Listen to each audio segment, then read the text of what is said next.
जब भी आगरा का नाम आता है तो जहन में सबसे पहले क्या आता है? ताजमहल, है ना? लेकिन उसी ताजमहल की छाया में एक और विशाल कहानी छुपी है, जिसे अक्सर लोग भूल जाते हैं। और वो कहानी है आगरा के किले की। तो आज चलिए पत्थर में गढ़ी एक पूरे साम्राज्य की दास्तां को सुनते हैं। अब इसकी विशालता का अंदाजा कैसे लगाया जाए? अच्छा, इस नंबर पर गौर कीजिए। 94 एकड़। जी हां, 94 एकड़। ये कोई किला नहीं बल्कि अपने आप में एक पूरा शहर था। एक ऐसी दुनिया जो विशाल दीवारों के पीछे बसती थी। तो सवाल यही उठता है कि ताजमहल के इतने करीब होते हुए भी ये किला शहर आखिर अपनी कौन सी अलग कहानी बयां करता है? क्या है इसकी पहचान? चलिए आज इसी के राज से पर्दा उठाते हैं। देखिए, इसे सिर्फ एक किला समझना सबसे बड़ी भूल होगी। सच तो ये है कि एक सदी से भी ज्यादा वक्त तक यही जगह मुगल सल्तनत का दिल थी, उसकी धड़कन। मतलब ये एक किलेबंद शहर था, एक सेल्फ कंटेन्ड इंपीरियल कैपिटल। सोचिए, इसके अंदर महल थे, आलीशान दरबार थे, मस्जिदें थीं और सैनिकों के लिए बैरकें भी थीं। सब कुछ एक ही जगह। यहीं से, इन्हीं दीवारों के भीतर से पूरे साम्राज्य पर हुकूमत चलती थी। कुछ आंकड़े इसकी भव्यता को और बयां करते हैं। देखिए, 1983 से ये एक यूनेस्को वर्ल्ड हेरिटेज साइट है। इसकी दीवारें 2.5 किलोमीटर लंबी और ऊंचाई करीब 70 फीट। 1638 तक यही मुगलों का मेन रेजिडेंस था और इसका जो डिजाइन है वो यमुना नदी के किनारे एक खूबसूरत सेमी सर्कल में फैला हुआ है। तो सवाल यह है कि इतना शानदार किला बना कैसे? इसकी शुरुआत कहां से हुई? चलिए थोड़ा वक्त में पीछे चलते हैं और इसकी जड़ों को टटोलते हैं।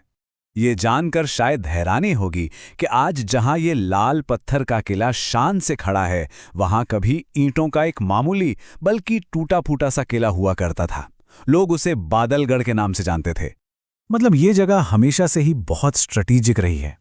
15वीं सदी में यहाँ लोधी वंश का कब्जा था। फिर 1526 में पानीपत की लड़ाई के बाद पहले मुगल बादशाह बाबर ने इसे जीत लिया। यहीं पर 1530 में हुमायूं की ताजपोशी हुई। बीच में कुछ वक्त के लिए सूर्यवंश का भी राज रहा और फिर 1558 में अकबर ने इसे वापस हासिल किया और आगरा को अपनी राजधानी बना लिया। तो सत्ता का केंद्र हमेशा से यही रहा। और फिर आते हैं अकबर। उन्होंने इस जगह की पूरी काया ही पलट दी। ये अकबर का ही विजन था। सोचिए, 4000 कारीगर 8 साल तक लगातार काम करते रहे, तब जाकर इस किले को लाल बलुआ पत्थर से वो शक्ल मिली जिसे आज दुनिया देखती है। पर यह कहानी सिर्फ एक बादशाह या सिर्फ पत्थर की नहीं है। ये कहानी है दो महान बादशाहों की, एक दादा और उसके पोते की, अकबर और शाहजहां। और इन दोनों की सोच, उनकी पसंद नापसंद की छाप इस किले के हर कोने पर दिखाई देती है। दोनों की सोच में जमीन आसमान का फर्क था। एक तरफ थे अकबर, एक प्रैग्मैटिक बिल्डर, एक योद्धा जिन्होंने साम्राज्य की नींव रखी और अपनी ताकत दिखाने के लिए लाल बलुआ पत्थर को चुना। और दूसरी तरफ थे उनके पोते शाहजहां, एक कलाकार, एक एस्थेट, जिन्हें कला और खूबसूरती से प्यार था और उनकी पसंद थी सफेद संगमरमर। और अपनी इसी कलात्मक सोच को हकीकत में बदलने के लिए शाहजहां ने कुछ ऐसा किया जो थोड़ा चौंकाने वाला है।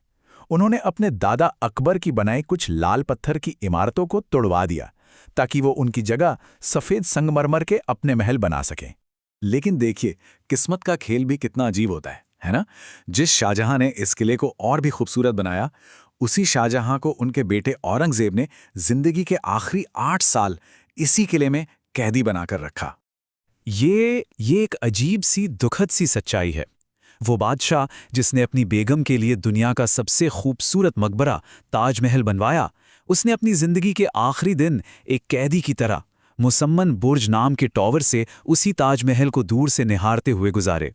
तो चलिए अब इस किले की दीवारों के अंदर चलते हैं, देखते हैं कि अंदर कौन कौन से खजाने छिपे हैं, कौन कौन सी अनोखी बातें हैं। यहाँ एक बहुत दिलचस्प किस्सा है बादशाह जहांगीर का। उन्हें न्याय की बहुत परवाह थी। वो चाहते थे कि कोई भी आम इंसान, कोई भी फरियादी सीधा उन तक पहुंच सके। और इसके लिए उन्होंने जो किया वो कमाल का था। उन्होंने खुद लिखा था कि मैंने हुक्म दिया कि न्याय की एक जंजीर लगाई जाए ताकि अगर इंसाफ करने वाले देरी करें या पाखंड करें तो मजलूम उस जंजीर को हिलाकर मेरा ध्यान अपनी ओर खींच सके। क्या बात है। अब बात करते हैं इसके दरवाजों की। किले में वैसे तो 4 गेट हैं, लेकिन सबसे शानदार माना जाता है दिल्ली गेट। ये अकबर का फॉर्मल एंट्रेंस था। इस पर सफेद संगमरमर का इतना बारीक काम है कि बस देखते ही बनता है। और इसकी हिफाजत के लिए गेट पर 2 आदमकद पत्थर के हाथी भी तैनात थे। लेकिन ये सिर्फ खूबसूरत नहीं, बल्कि एक जबरदस्त डिफेंसिव मास्टरपीस भी था। सोचिए, दुश्मन को सबसे पहले खाई के ऊपर बना एक ड्रॉब्रिज पार करना होता।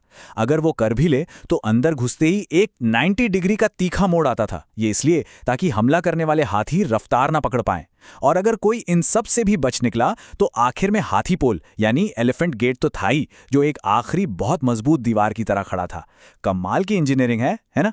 और अब आते हैं शाहजहां के एक और नगीने पर, शीश महल यानी द ग्लास पैलेस। ये एक समर पैलेस था। इसकी दीवारों और छतों पर शीशे का इतना बारीक काम है कि यकीन करना मुश्किल हो जाए। और ये शीशे सीरिया के हलेब शहर से मंगवाए गए थे। कहते हैं कि अगर अंदर सिर्फ एक मोमबत्ती भी जला दी जाए तो पूरा महल हजारों सितारों की तरह झिलमिला उठता था। लेकिन वक्त हमेशा एक जैसा नहीं रहता। मुगलों का सूरज ढला और इस किले ने सत्ता को हाथ बदलते हुए भी देखा। मुगलों के बाद 18वीं सदी की शुरुआत में भरतपुर के जाट शासकों ने इस पर कब्जा कर लिया। फिर सदी के अंत तक ये मराठा साम्राज्य के हाथ में आ गया और 1803 में दूसरे एंग्लो मराठा युद्ध के दौरान इसे ब्रिटिश ईस्ट इंडिया कंपनी ने अपने कब्जे में ले लिया। और आज ये एक मशहूर टूरिस्ट डेस्टिनेशन है, लेकिन इसका उत्तरी हिस्सा अभी भी इंडियन आर्मी की पैराशूट ब्रिगेड इस्तेमाल करती है। तो आखिर में एक सवाल रह जाता है, सत्ता, कला और कैद सब कुछ देखा है इन दीवारों ने। अगर ये दीवारें बोल पाती तो ये किस बादशाह की कहानी ज्यादा शिद्दत से सुनाती? अकबर की, जिसने साम्राज्य की नींव रखी और इस किले को बनाया, या फिर शाहजहां की, जिसने इसे संगमरमर से सजाया और फिर अपनी जिंदगी के आखिरी दिन यहीं एक कैदी की तरह गुजार दिए? इसका जवाब शायद इन पत्थरों में ही कहीं दफन है।